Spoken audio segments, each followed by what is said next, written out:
Vocês viram o vídeo de ontem? Eu tava brincando aqui, olha, eu tô com os panos preparados aqui para passar pro Ancelotti. Parecia ali o prenúncio de uma noite ruim do Brasil em Guayaquil.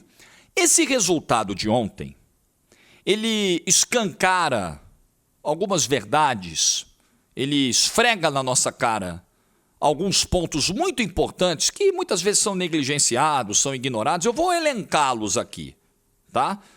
Porque nós estamos há 3 anos trocando de treinador e entregando terra arrasada para todos eles. O Diniz pega a terra arrasada dos 6 meses do Ramon. O Dorival pega a terra arrasada dos 6 meses do Diniz. O Ancelotti pega a terra arrasada do 1 ano do Dorival. E assim nós vamos.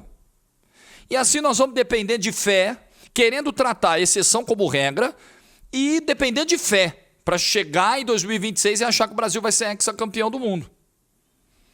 Em algo concreto, a gente não está baseado nesse momento, não. A gente não está fincado em nada sólido.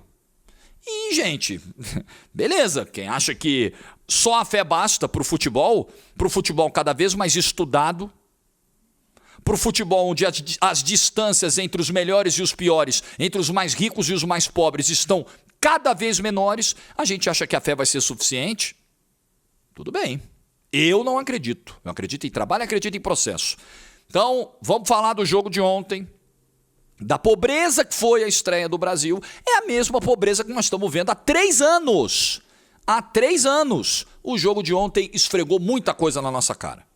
Vou elencá-las. Mas primeiro você vai dar o like aí. Bom almoço para você. Se inscreve, ativa o sininho, rumo a 360 mil inscritos por aqui. Olha, comecei a avisar ontem do canal e vou reforçar. Tem coisa boa vindo aí para você que é inscrito no nosso canal, você que ama futebol e você que quer aprender inglês. Nós vamos juntar tudo isso. Imagina, você vai vestir a camisa do seu time literalmente. Prometi que ia dar spoiler, já vou dar um spoiler hoje, né? Vai ter camisa oficial, vai ter sorteio, ó, coisa boa, vai ter fluência e vai ter você. Dia 10 é o anúncio. Semana que vem, tá chegando. Vai preparando o coraçãozinho aí. Vamos mostrar números do jogo do Flash Score, antes de eu elencar tudo aquilo que o jogo de ontem nos mostrou de choque de realidade. Vamos lá. Não sei se chega a ser um choque, né? Porque o que vimos ontem, repito, é o padrão de 3 anos. Tem nada de inédito no que aconteceu ontem. Nem de surpreendente, tá? Nossa, que decepção. Decepção porque nós somos isso aí hoje. A seleção brasileira é isso aí. E ela plantou isso. Ela merece estar passando pelo que está passando. É justo, a gente fala tanto que o conceito de justiça no futebol é relativo. A seleção merece estar passando por isso. Flash Score mostrando aí. Brasil teve menos posse de bola. Finalizou apenas 3 vezes no jogo. Contra 7 do Equador. Sabe quantas finalizações no segundo tempo? Uma. Sabe quantas chances claras no segundo tempo? Pelos critérios do Flash Score? 0. Esse é o Brasil. Contra o ataque reserva do Equador, tá? O Equador finalizou o dobro. O Equador que tem a melhor defesa também das eliminatórias. Enquanto nós temos a pior defesa do G6. Meu amigo, os recados estão todos aí. Todos.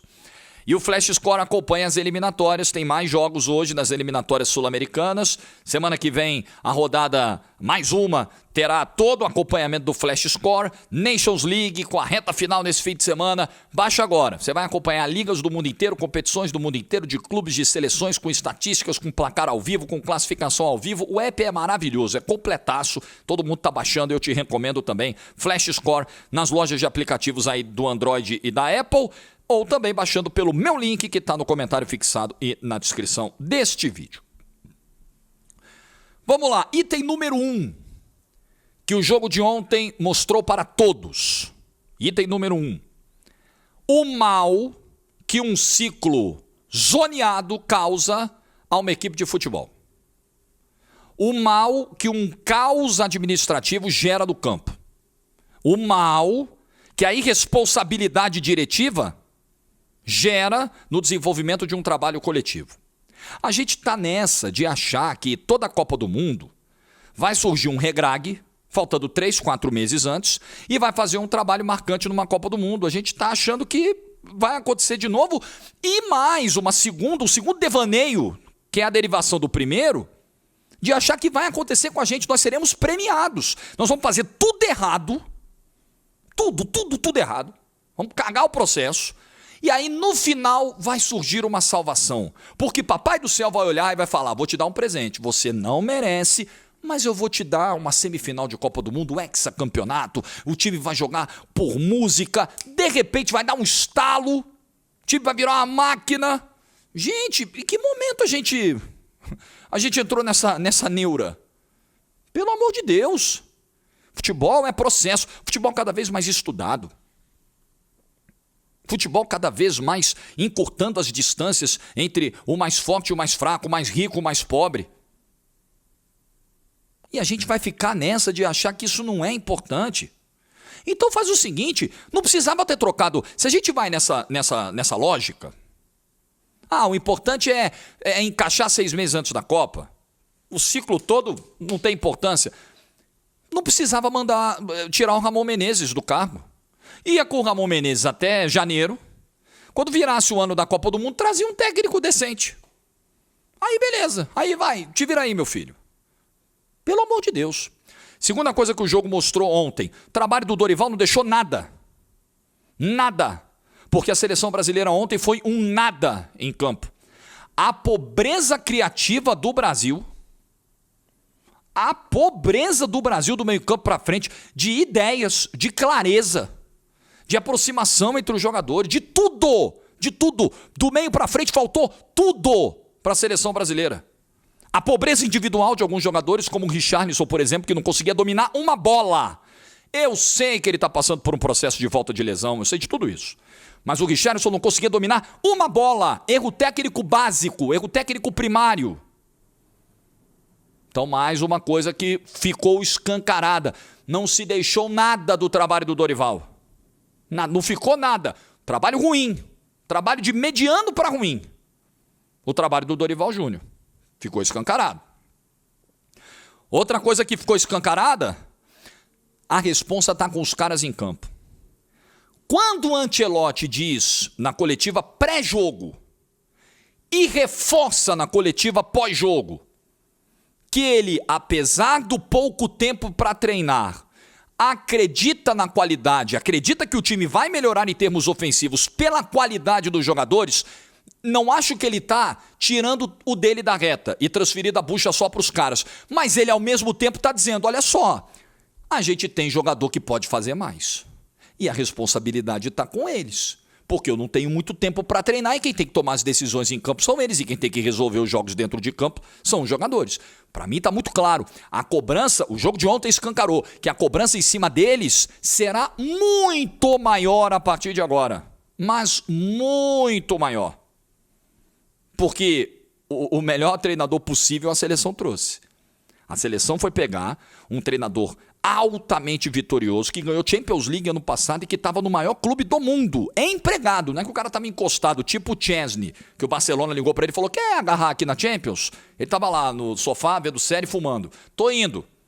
Não, pegou um cara empregado no maior clube do mundo. Então, meu amigo, a bola está com vocês. A bucha está com vocês. Então, o jogo de ontem vai escancarando muita coisa. Mais um quarto item. A nossa distância quilométrica, porque no mesmo dia em que o Brasil faz esse jogo paupérrimo no Equador, lamentável, onde você tem pouquíssima coisa para elogiar, você vai elogiar o desempenho do Alex Sandro, o zagueiro do Lille, que foi muito bem na partida. O Marquinhos também fez um jogo ok. Eu vou parar por aí, eu não tenho mais nada para elogiar. Não tem mais nada para elogiar. O Alexandre fazendo um joguinho ali burocrático dele, o Wanderson dando uns vacilos lá pela direita, o Guimarães inexistente, meio campo do Brasil não existiu.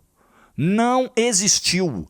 O Gerson, eu tomei um susto no segundo tempo, porque, assim, modéstia à parte, graças a Deus, eu tenho ainda visão perfeita, raciocínio perfeito, e eu consigo ali ficar muito em cima dos jogadores que estão com a bola enquanto eu estou narrando o jogo, graças a Deus. Eu fui falar o nome do Gerson no segundo tempo, aos 27 minutos, quando ele afastou uma bola, eu mesmo tomei um susto e falei com a Monique, falei, cara, 27 do segundo tempo, é a primeira vez que eu falo o nome do Gerson no segundo tempo. E eu tô ali narrando o jogo, tô ali em cima, atento o tempo todo. Meio campo inexistente. Ataque do Brasil era o seguinte, era o Estevão tentando achar um corredor, botando correria, sozinho, marcador vinha, vral. Era o Vinícius sozinho, tentando botar correria. Esse, com um pouco mais de êxito ontem, conseguiu ainda assim algumas jogadas. Tá aí, outro cara para elogiar, outra coisa boa do jogo de ontem, Vinícius Júnior. Vinícius Júnior. O pouco que saiu, o pouquíssimo que saiu em termos ofensivos do Brasil, saiu muito graças ao Vinícius Júnior. Acabou, não tem mais nada. Então, voltando ao item 4, eu não perco o fio, como vocês sabem, o jogo escancarou a nossa distância, porque no mesmo dia... Aí é papai do céu mesmo, tá? Aí é papai do céu, parece que ele fez assim o roteiro perfeito. Ou os deuses do futebol, né? Se você quiser acreditar nisso também. Os deuses do futebol, nesse aspecto, eles foram muito caprichosos. Porque fizeram questão de, no mesmo dia do futebol paupérrimo do Brasil em Guayaquil, no mesmo dia aconteceu um 5-4 maravilhoso, exuberante entre Espanha e França. Não dá nem pro cheiro. Todo respeito ao Casimiro, que é um cara que tem história do futebol, tem história na seleção brasileira. O Casimiro de ontem, pega qualquer jogador da Espanha indo pra cima do Casimiro. O Casimiro tomou uma entortada do camarada do Equador no segundo tempo, o cara deu uma gingada pra lá, o Casimiro saiu perdido, o cara deu uma gingada pra cá, o Casimiro não achou o cara finalizou fraco, ia boar. A sorte que é ruim. É uma seleção que tem nada demais também, Equador, nada demais. O Brasil hoje não tem a menor condição, gente, a mínima condição de competir com as principais seleções europeias. Nós estamos caindo para as médias. Nós estamos caindo para seleções de prateleira B. Imagina as seleções de prateleira A, o que estão jogando. Então ficou claro. Também ficou claro que em termos de qualidade, a gente não tem a melhor safra da história. Eu ainda acho que a nossa safra é capaz de produzir um nível de jogo coletivo melhor. Eu acho. Mas assim, como disse em vários vídeos aqui sobre a chegada do Ancelotti, acho que as nossas chances aumentam, porém, continuo não acreditando em título na Copa do Mundo do ano que vem. Nós estamos atrás em trabalho coletivo e em peças. Olha a fartura de jogadores que tem a França e a qualidade de jogadores que tem a França e o que nós temos. Olha a qualidade de jogadores que tem a Espanha e olha o que nós temos. Então nós estamos bem atrás, também nesse aspecto. Não dá para a gente ignorar o fator safra. Não dá para a gente também achar que, nossa, mas quem fala de safra não sabe nada. De fato, assim, a responsabilidade, a culpa não é só aí. O problema não é só esse, mas passa um pouco por aí também. Aí a galera lembra do Scaloni da Argentina. Não, veja bem, porque o Scaloni ele só conseguiu acertar a seleção um ano antes, mas ele teve o ciclo completo. E ele teve o Messi. Ele teve o Messi na Copa do Mundo, que foi importante, que fez uma boa Copa. O principal jogador do Brasil, o principal jogador da Argentina foi o Messi, né? Campeão do mundo, blá, blá, blá. O principal jogador do Brasil não joga há 3 anos. Tem 3 anos que o Neymar não joga. 3 anos. O Neymar jogou a primeira metade da temporada 22-23, voando, nível alto. Aí foi para a Copa do Mundo, chegou bem na Copa, machucou, recuperou na Copa, o Brasil foi eliminado, acabou. Acabou. O segundo semestre do Neymar, do Messi no PSG, melancólico. É que o Messi tinha sido campeão do mundo, o Neymar não.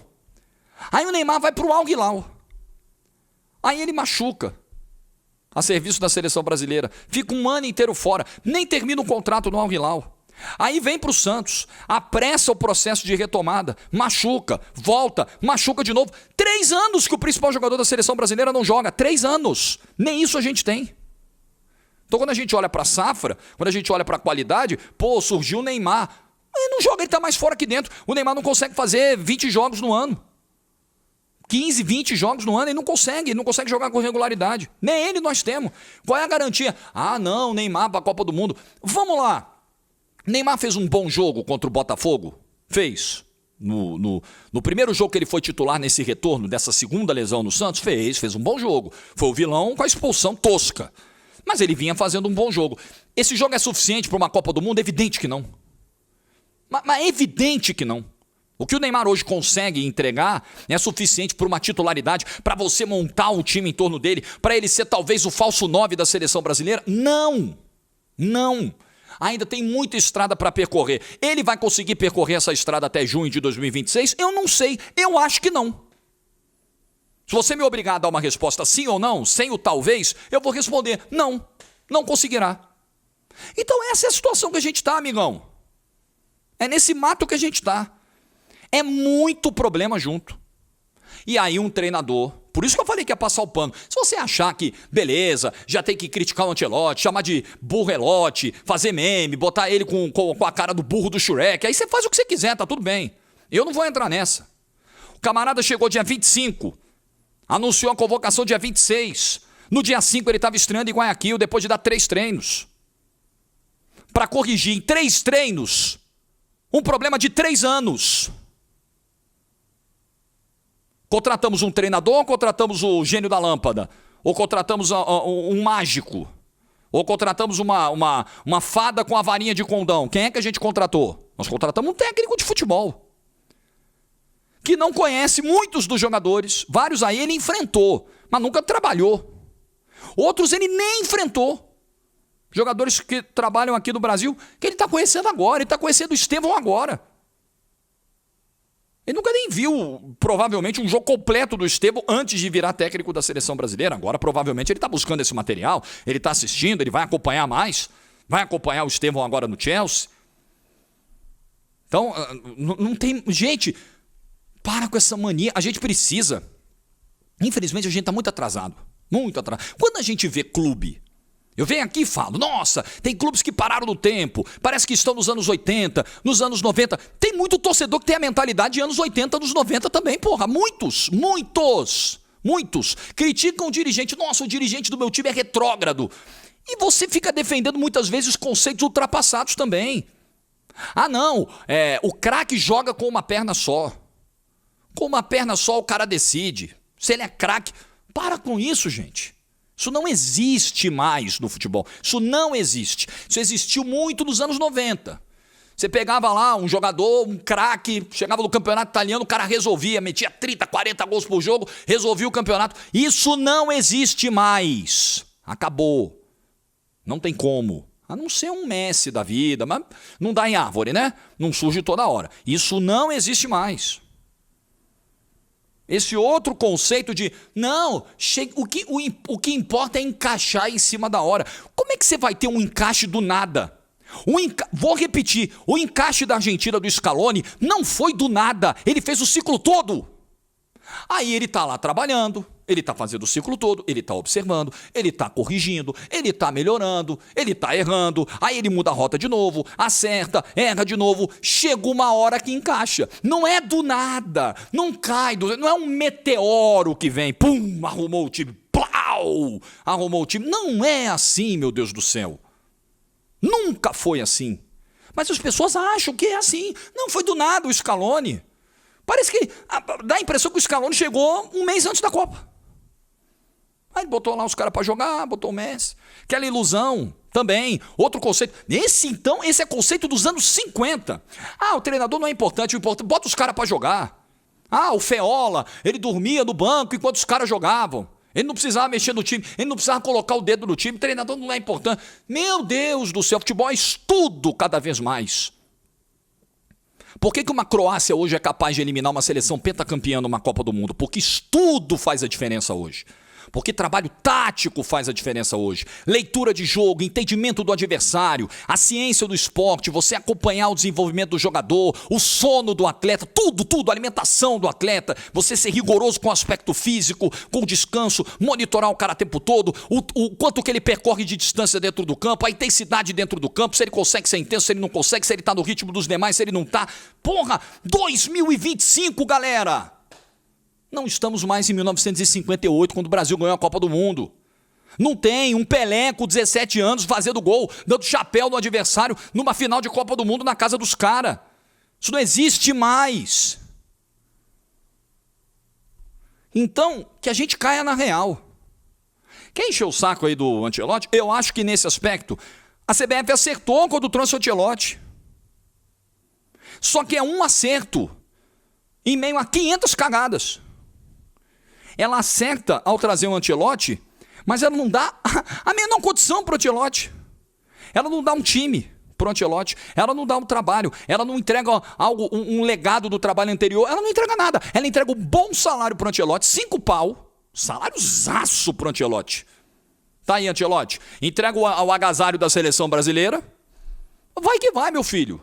A bola é sua. É isso que a CBF entrega. A CBF não entrega um projeto de futebol.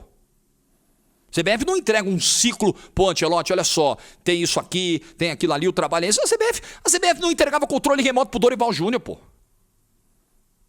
A CBF do Jovem Ed quebrava um controle remoto na sala do técnico da seleção brasileira, tinha que pedir autorização do cara para comprar um controle remoto que custa uma merreca, 30, 40 reais, e o cara demorava 15 dias para aprovar. Não, depois vê isso aí. Depois dá um jeito. Baixa um app de controle universal aí no celular, faz online. Ele adorava o faz online. Então é isso aí. Aí você vai esperar a Hexa. Aí não, o Ancelotti vai... Eu acho que cresce a esperança, beleza, porque você está trazendo um técnico pentacampeão da Champions League, por exemplo, você está trazendo um cara vencedor, top, primeira prateleira, beleza. Você tem um pouco mais de esperança. Pô, agora acho que temos uma chance, pequena, mas temos uma chance porque o Ancelotti chegou. Ele é muito mais treinador que o Dorival? Meu Deus do céu, muita coisa. Muita coisa. Todo respeito ao Dorival, tá? Mas assim... Não dá, gente. Não dá, não tem como comparar, é outro papo. Agora, na hora que a gente vai para um raciocínio mais sensato, com um grau um pouquinho maior de complexidade, a gente chega a uma conclusão muito simples, muito fácil, instantânea, de que tudo isso aí está baseado em fé. Não temos nada sólido para apoiar uma esperança de hexacampeonato no ano que vem. Nada. Só crença, fé, mística. Outra crença, a camisa da seleção brasileira vai jogar sozinha. Amigo, tá aqui um cara que entende que esse é um dos aspectos que pesam no futebol, peso de camisa. O adversário olhar e falar, pô, é o Brasil que tá ali, não é a Arábia Saudita, é o Brasil. Só que isso não se sustenta se você não tiver força de trabalho. Se você não tiver qualidade, se você não tiver um plano de futebol, se você não tiver um projeto de futebol, isso não para em pé. Isso vai ganhar jogo e não vai ganhar campeonato. Vai ganhar um jogo aqui, vai ganhar um jogo ali, não vai ganhar campeonato. Não vai se sustentar, porque o futebol é multifatorial, como eu sempre digo. Não é só a camisa que ganha, não é só a individualidade que ganha, não é só o treinador que ganha, não é só o planejamento tático que ganha, não é só o gramado que ganha, é tudo. Não é só a ciência que ganha, é tudo. É tudo. São múltiplos fatores que levam à construção de um resultado. Mas aqui a gente não enxerga assim. Essa coisa de não ter legado do trabalho anterior, isso é histórico na seleção brasileira. Não foi agora só no ciclo do Edinaldo, não. Isso é histórico. Isso é uma cultura do Brasil. Ganhou a Copa do Mundo? Show! Maravilhoso! Não ganhou a Copa do Mundo? Nada presta. Troca tudo. Não temos uma cultura de continuidade do futebol brasileiro. Em qual momento da nossa história nós tivemos uma continuidade entre as seleções de base e a seleção principal? Não, a base joga do mesmo jeito. Olha o De La Fuente, olha o que ele está fazendo na Espanha. Olha o que ele fez na base. Olha os conceitos dos jogadores e principalmente os conceitos que ele levou para a seleção principal. Continuidade. Essa palavra, continuidade, do calendário do futebol brasileiro, da seleção brasileira, jamais, em tempo algum, existiu. Perdeu, troca tudo. Aí a gente teve o Dunga é linha dura. Não, precisamos de um linha dura. Não ganhamos. Ih, não serve mais. Precisamos de um paizão. Aí o paizão veio. Não ganhamos. Ih, não serve mais. É um eterno andar em círculo a seleção brasileira. Há décadas. Um jejum para uma seleção importante. Eu não estou falando da Coreia do Sul. Estou falando da Arábia Saudita, da Jordânia, que classificou para a Copa. Que maravilha, hein? Vamos ter a Jordânia na Copa, que espetáculo. Ô, FIFA, bota 80 seleções na Copa do Mundo logo. Bota todo mundo logo na Copa, maravilhoso. Vamos ter a Jordânia na Copa, que ótimo. Não estou falando dessas seleções, não. Estou falando do Brasil. Uma seleção do porte do Brasil não fica 24 anos sem ganhar a Copa do Mundo por acaso. Como nós vamos chegar agora em 2026. E provavelmente vai ser o nosso maior jejum, porque nós não vamos ganhar em 26 e esse jejum vai para 28. Não é por acaso. Tem que errar bastante. Tem que negligenciar bastante, porque o Edinaldo foi negligente na sucessão do Tite. O Tite avisou um ano antes, eu não vou continuar. Eu não vou continuar depois de 2022. A CBF sentou e falou, tá bom, tem coisa mais importante para resolver. Ao invés de eu me preocupar na sucessão do Tite, de já mapear treinadores, definir um perfil, conversar, correr atrás, eu tenho que pagar aumento de mesada para o presidente da Federação de Pernambuco. Eu tenho que aumentar em 4 vezes a mesada para o presidente da Federação de Minas Gerais. Isso é mais importante. O Tite vai embora, o novo técnico. Vê depois. Tá, e se não der tempo de contratar ninguém? Temos o menino Ramon aí, bota o Ramon. Pô, isso não é sério. Aí tá a França trabalhando sério, tá a Espanha trabalhando sério, tá a Inglaterra trabalhando sério, fez 2 finais seguidas de Euro. E nós estamos aqui no bunda lelê. Brasil sempre foi bunda lelê. O continuismo nunca existiu. O bunda lelê sempre existiu. De maneiras diferentes. Teve o bunda lelê de Vegas em 2006, por exemplo. Bunda lelê. E teve o bunda lelê do Edinaldo. De colocar o Ramon. De pegar um técnico que está jogando uma reta final, disputando uma reta final de Libertadores da América com o Fluminense e botar esse cara para treinar a seleção simultaneamente. Quando chegou a data FIFA mais difícil para o Diniz, a data FIFA de novembro de 2023, o Fluminense estava classificado para a final da Libertadores contra o Boca. O cara tinha que estudar Argentina e Colômbia e estudar o Boca para a final mais importante da história do Fluminense. O que você acha que deu? 2 porradas. Perdemos lá na Colômbia e perdemos dentro do Maracanã. O que nunca tinha acontecido. 3 porradas seguidas nas eliminatórias. O que nunca tinha acontecido. Então, nós somos o bunda lelê. O bunda lelê já fez a gente ganhar a Copa. O bunda lelê já fez time ganhar campeonato brasileiro. Quantas vezes esses exemplos têm se repetido nos últimos tempos? Você já viu, né? Você já viu seleção do bunda lelê ganhar Copa e ganhar campeonato brasileiro. Time. Você já viu? Já. Temos exemplos? Temos. Me mostra a recorrência recente disso. Ou quem está ganhando é quem trabalha, é quem se prepara, é quem investe. O Palmeiras está no topo do futebol brasileiro. É por acaso? Foi um meteoro que caiu? Ou o Palmeiras se estruturou para isso? Desde o Paulo Nobre até agora a Leila Pereira. O Flamengo está no topo do futebol brasileiro. É por acaso? Ou porque ele se estruturou para isso? Desde o Bandeira de Melo até o Landim e agora o BAP. Galera, não tem milagre. Simples assim. Like no vídeo se você ficou até o final. Boa sexta para todo mundo. Juízo e tchau.